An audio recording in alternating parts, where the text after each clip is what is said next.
Assalamualaikum warahmatullahi wabarakatuh. Salam sejahtera untuk kita semua. Perkenalkan, nama saya Cecep SEMM, selaku dosen pada Fakultas Ekonomi dan Bisnis Program S1 Manajemen Universitas IFIJA.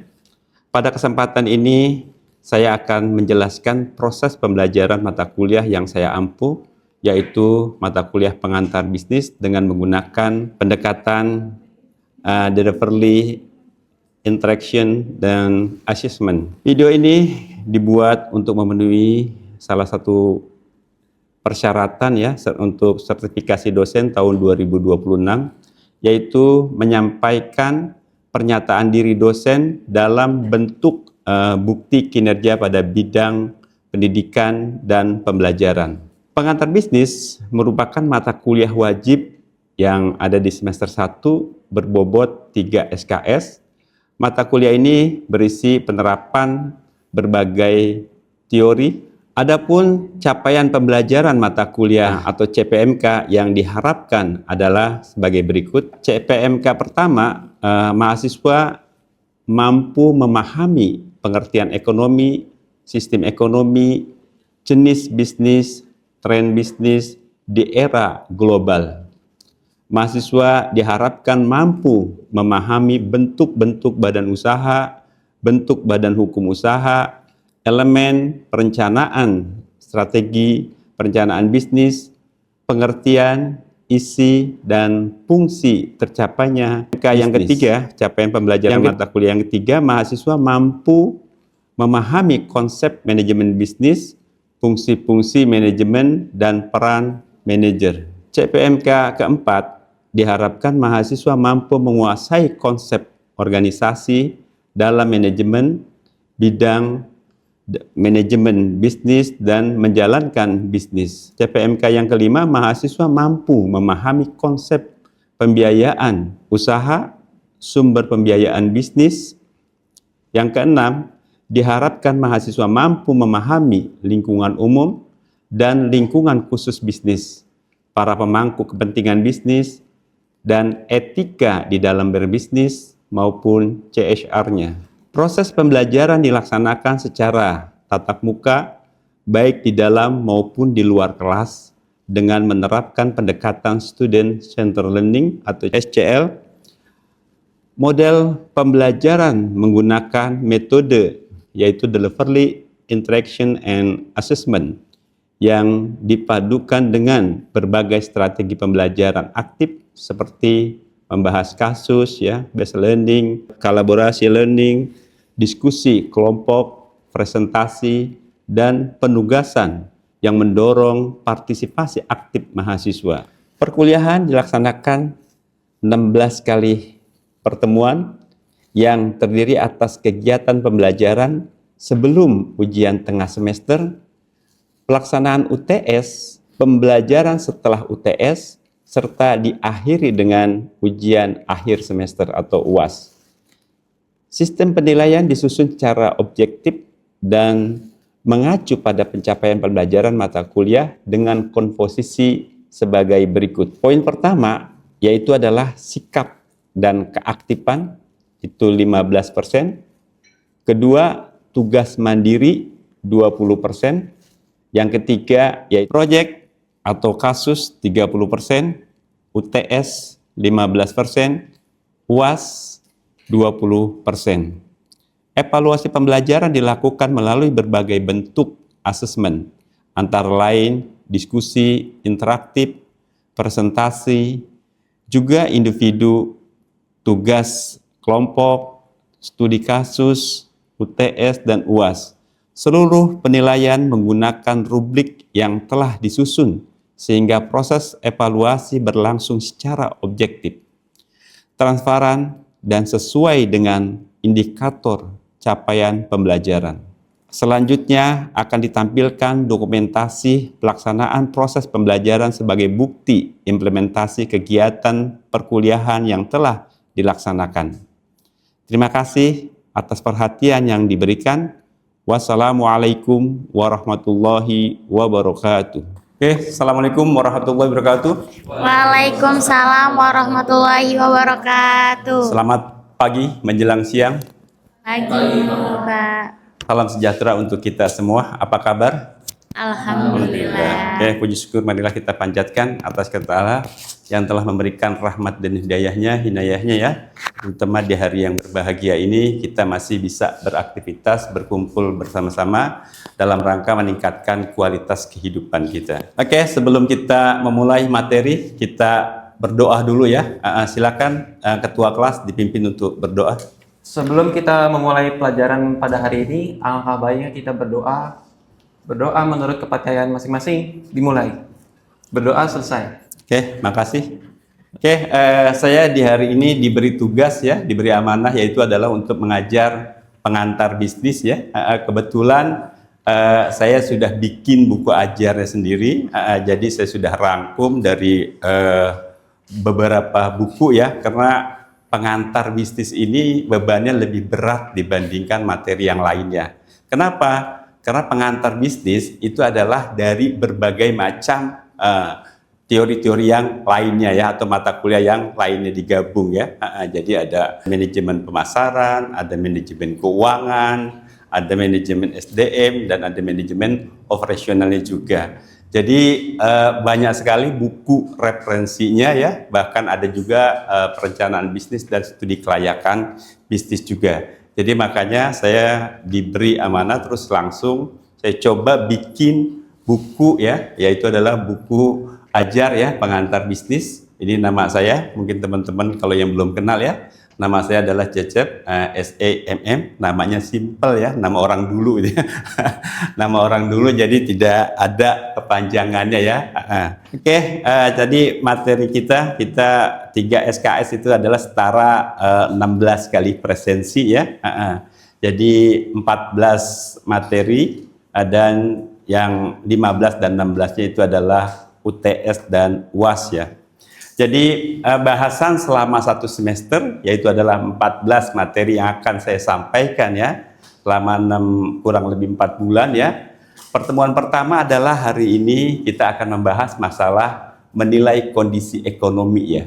Jadi di dalam bisnis sebelum memulai bisnis kita dicoba ya memahami dulu yaitu adalah menilai kondisi perekonomian di satu tempat atau wilayah kan gitu ya, sampai lagi dari regional sampai ke internasional ya, kan karena dampak daripada perekonomian itu akan berdampak juga terhadap dunia bisnis kan gitu ya.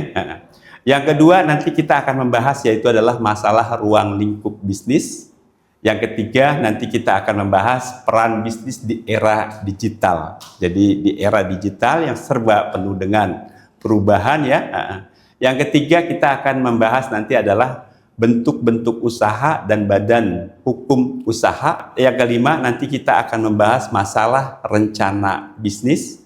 Yang keenam, nanti kita akan membahas masalah konsep manajemen bisnis. Yang ketujuh, nanti kita akan membahas masalah manajemen dan peran manajer. Yang kedelapan nanti kita akan bahas yaitu adalah struktur organisasi di dalam sebuah bisnis yang sudah semakin membesar ya. Tentunya kita butuh yang namanya orang-orang ya yang kita tempatkan di situ. Makanya kita perlu menempatkan orang-orang yang pas di posisi tersebut ya. Jadi yang ke-10 nanti kita akan bahas yaitu adalah bidang manajemen bisnis dalam berbisnis ya. Yang ke-11 nanti kita akan membahas masalah pembiayaan usaha ya. Jadi kita sesuaikan bagaimana kalau memang ya usaha kecil biasanya tidak perlu pakai orang yang ahli di bidang keuangan. Tetapi kalau bisnis sudah semakin membesar tentunya harus ada orang yang punya posisi di tempat tersebut ya.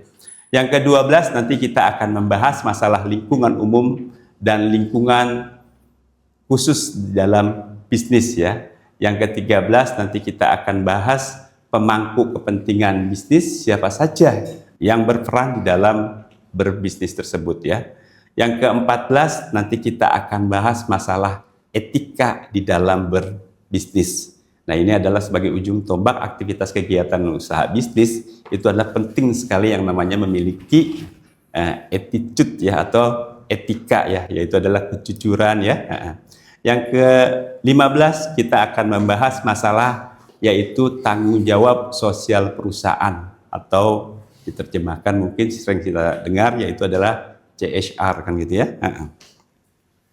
Oke, inilah materi ya yang akan saya sampaikan selama 1 semester gitu ya. Nah, ini kontrak ya. Kebetulan materi pengantar bisnis ini harus sudah menggunakan yang namanya kurikulum OBE. Ada yang tahu apa itu OBE? Yaitu outcome based education ya. Jadi bagaimana lulusan ya dari tempat Anda kuliah sesuai dengan visinya ya, berdampak terhadap masalah di lingkungan atau di masyarakat ya. Ya, komposisi nilai ya, komposisi nilai yaitu adalah sikap dan keaktifan itu adalah 15% ya. Terus tugas mandiri 20%.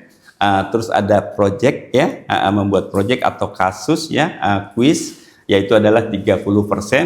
Nah, terus ada UTS 15%, ada UAS ya, UASnya adalah 20%. Itulah ya kontrak kita nanti, berarti teman-teman harus mengikuti 5 variabel tersebut kan gitu ya selama 1 semester ini. Oke, jadi langsung saja ya, kita hari ini sudah masuk ya ke kegiatan belajar pertama, yaitu kita akan membahas menilai kondisi ekonomi ya, yaitu capaian sub mata kuliah ya. Pertemuan ini adalah agar mahasiswa mampu menilai kondisi ekonomi yang mempengaruhi keputusan di dalam berbisnis ya. Sebelum kita melangkah ke materi, kita presensi dulu ya. Silakan bisa di scan barcode dulu ya. Sudah semua? Oke, langsung kita lanjut ke materi.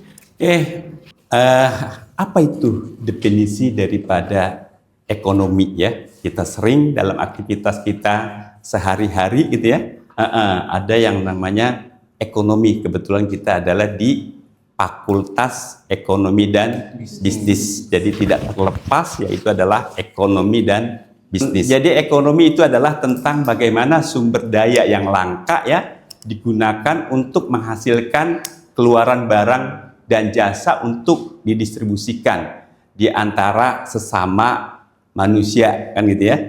Yaitu adalah definisi atau pengertian daripada ekonomi. Yang dimaksud dengan sumber daya, input yang digunakan menghasilkan output ya. Jadi input yaitu adalah bahan bakunya ya. Di sini seperti apa? Ya seperti tanah ya dan sumber daya alam lainnya. Oke, ini adalah contoh ya, contoh memproduksi ya. Di sini adalah tadi dalam aktivitas usaha bisnis ya, yaitu membuat kemeja kan gitu ya. Meja kira-kira apa yang akan dilibatkan di dalam membuat baju seperti ini ya enggak? Di sini yaitu seperti ada tanah ya sebagai tempat ya untuk memproses atau workshopnya kan gitu ya. Ada tenaga ya, tenaga manusianya untuk membuat tadi yaitu adalah kemejanya atau buruhnya ya. Yang berikutnya ada pabriknya ya.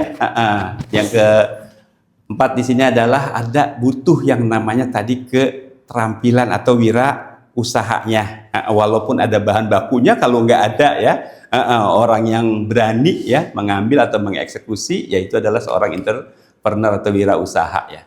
Nah, ini menurut teorinya ekonomi modern, teori ekonomi modern ya, menurut Paul Samuelson ya, yaitu berpusat pada 3 pertanyaan di dalam aktivitas kita berbisnis ya enggak. Pertama adalah apa yang akan kita buat kan ya, yang berkaitan tadi dengan pemenuhan kebutuhan masyarakat ya. Kalau bisnis ya disesuaikan dengan lingkungan dan kemampuannya. Kita kira-kira mau buat apa? Bisnis di bidang usaha di bidang barang kah, manufaktur atau di bidang jasa. Yang kedua adalah siapa, how ya enggak? Siapa siapa yang akan memproduksi, ya enggak? Siapa yang akan memproduksi, dan yang berikutnya adalah untuk siapa kita melakukan usaha tersebut, ya. Oke, di sini ada tujuan sistem ekonomi, ya. Di sini ada pertama adalah pertumbuhan ekonomi, ya. Tujuan daripada sistem ekonomi adalah untuk menciptakan terjadinya pertumbuhan ekonomi. Yang kedua adalah sebagai siklus, ya. Siklus bisnis, ya enggak? Siklus bisnis, aktivitas atau kegiatan bisnis. Yang ketiga adalah pekerjaan penuh, yaitu menciptakan lapangan pekerjaan. Jadi yang keempat adalah mengurangi yang namanya tingkat pengangguran, ya kan? Yang keempat adalah kestabilan harga. Jadi ketika ada dunia usaha, nanti harga akan lebih stabil, kan ya, tidak ditentukan oleh dunia luar. Yang berikutnya adalah indeks konsumen. Oke, ini pertumbuhan ekonomi, ya, datanya. Nanti Anda bisa pelajari, ya, lebih mendalam. Terus di sini juga nanti yaitu adalah ada grafiknya juga, ya, tadi berkaitan dengan fase di dalam memulai bisnis, ya. Jadi sesuai banyak sekali sekarang data, ya, data-data difasilitasi kita dengan media teknologi seperti saat ini, kan, gitu, ya. Nah, di sini juga nanti ada apa? Tingkat, ya, di sini adalah tingkat pengangguran terbuka di Indonesia. Di sini juga datanya ada, ya. Jadi nanti Anda bisa pelajari di buku tadi, ya. Buku ajar itu sudah lengkap materinya. Jadi di sini juga nanti ada tingkat inflasi di Indonesia, ya. Di sini juga ada nanti di bukunya, Anda bisa pelajari, ya. Di sini nanti kita akan bahas juga, yaitu adalah perkembangan indeks harga konsumen di Indonesia, ya, dari tahun 2020 sampai tahun 2025. Nah, itu ada di buku semuanya. Nanti teman-teman bisa pelajari, ya, bisa kita langsung saja nanti sistem pembelajarannya itu adalah mungkin saya nggak harus banyak berbicara, ya. Jadi karena sekarang materi banyak dan tadi sub-sub materinya kita sudah sampaikan, nanti kita mungkin lebih banyak ke sesi diskusi, ya enggak? Yaitu adalah mahasiswa yang aktif, yaitu student center learning, ya. Jadi berinteraksi, ya, antara dosen dengan mahasiswa. Jadi karena sekarang sumber materi banyak, ya. Kira-kira ada yang mau ditanyakan sampai di sini? Kalau tidak ditanyakan, nanti saya akan bertanya. Kalau tidak ada yang bertanya, nanti saya akan bertanya. Tadi kita sudah jelaskan, ya. Coba saya tanya. Kita materinya adalah pengantar bisnis, ya, yaitu berkaitan dengan bisnis. Apa itu definisi daripada bisnis? Siapa yang tahu? Ya, silakan, Rifa. Oke, nama saya Rifa Rehanda. Saya akan menjawab pertanyaan Bapak tentang definisi bisnis. Nah, definisi bisnis itu adalah kegiatan yang berkaitan untuk memenuhi kebutuhan manusia dari bangun tidur sampai mau tidur lagi. Tuh, bagus. Terima kasih. Oke, bagus tadi, ya. Dipa sudah menjawab, yaitu adalah pengertian daripada bisnis. Coba saya tanya lagi yang berikutnya. Apa itu definisi daripada ekonomi? Baik, saya Sabrina Cahyani akan menjawab pertanyaan dari Pak Cecep tentang pengertian ekonomi. Pengertian ekonomi itu studi tentang sumber dana yang langka yang digunakan untuk didistribusikan antara manusia. Mantap, bagus. Oke, terima kasih. Tadi sudah ada 2 pertanyaan, ternyata jawabannya langsung, ya, cepat, ya, memahami di materi kita. Karena memang materi kita itu adalah materi ilmu sosial yang biasa kita hadapi sehari-hari, gitu, ya. Jadi tadi pengertian daripada bisnis, ya. Jadi kita sudah paham tadi bisnis, pengertian daripada ekonomi juga kita paham. Nah, kebetulan tema kita, materi kita adalah membahas mengenai, yaitu adalah mengenal sistem ekonomi dari regional sampai ke dunia atau internasional. nasional kan gitu ya. Di Indonesia ada 4 sistem ekonomi. Nah, coba sebutkan siapa yang bisa? Nih, coba Nopal. Perkenalkan, nama saya Noval Sidki Ramadan. Di sini saya ingin menjawab pertanyaan dari Pak Cecep. Ekonomi itu dibagi jadi 4, yaitu ekonomi kapitalis, ekonomi sosialis, ekonomi campur, sama ekonomi syariat. Oke, jawabannya tadi bagus ya. Jadi ada 4 sistem ekonomi di Indonesia ya. Yang pertama tadi adalah ada ekonomi kapitalis ya, ada ekonomi sosialis, dan ada ekonomi campuran, terus ada ekonomi syariah. Dari 4 itu ada di Indonesia. Kira-kira Indonesia menggunakan yang mana? Yaitu ekonomi campuran ya. Ada kapitalis dan ada sosialis, ya kan? Nah, yang jadi pertanyaan lagi berikutnya, supaya teman-teman lebih paham lagi ya mengenai materi. Apa yang dimaksud dengan ekonomi kapitalis? Ya, coba. Oke. Nama saya Anandarian Faturrahman. Saya ingin menjawab tentang sistem ekonomi kapitalis. Sistem ekonomi kapitalis yaitu harga barang yang telah ditentukan oleh pasar. Oke, bagus. Seperti Anda umpamanya tadi pakai apa? Kira-kira yang diserahkan kepada pasar yang harganya bisa naik, bisa turun sesuai dengan permintaan atau harga bahan di mana dia belinya perusahaan itu. Yaitu Pertamax, ya enggak? Pertamax itu adalah sistem ekonomi kapitalis. Ketika beli bahannya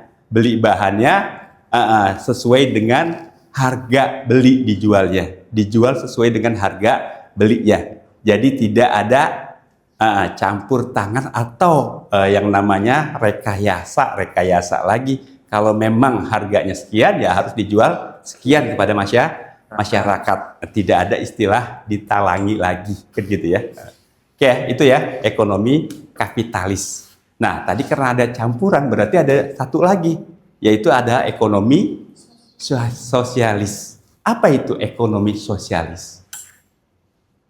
Siapa yang bisa? Ya, silakan. Perkenalkan, nama saya Gustami Vista Prananta. Di sini saya akan menjelaskan tentang sistem ekonomi sosialis. Jadi sistem ekonomi sosialis ini harga barang itu ditentukan dari pemerintah. Itu, Pak. Oke, bagus. Oke, tadi terima kasih sudah dijawab ya masalah ekonomi sosialis, yaitu ekonomi sosialis, ekonomi komando yang dikendalikan oleh pemerintah dalam rangka jangan sampai terjadinya dampak yang lebih besar, yaitu adalah inflasi. Saya kira itu ya materi kita mengenai mengenal sistem ekonomi sebelum memulai di dalam berusaha atau berbisnis ya. Oke, saya kira cukup ya, tidak ada yang ditanyakan lagi ya. Nanti kita akan lanjutkan di pertemuan berikutnya. Kita akan coba ulas lagi ya mengenai materi yang pertama ini. Saya kira cukup pertemuan hari ini. Saya akhiri. Wabillahi taufiq wal hidayah. Assalamualaikum warahmatullahi wabarakatuh. Waalaikumsalam warahmatullahi wabarakatuh. Demikian deskripsi singkat serta cuplikan proses pembelajaran dari mata kuliah pengantar bisnis yang saya ampuh semoga dapat memberikan gambaran mengenai kinerja pengajaran yang saya lakukan khususnya di mata kuliah pengantar bisnis di program studi S1 Manajemen Fakultas Ekonomi dan Bisnis Universitas IFIJA. Saya mengucapkan terima kasih kepada seluruh tim penilai, tim panitia sertifikasi pendidik untuk dosen tahun 2026, khususnya Kementerian Pendidikan Tinggi, Sains dan Teknologi. Tidak lupa juga saya mengucapkan terima kasih kepada Universitas IFIJA, rekan sejawat, dosen, dan rekan-rekan mahasiswa. Demikian yang dapat saya sampaikan. Atas kekurangan, saya mohon dibukakan pintu maaf yang sebesar-besarnya. Saya akhiri. Wabillahi taufiq wal hidayah. Wassalamualaikum warahmatullahi wabarakatuh.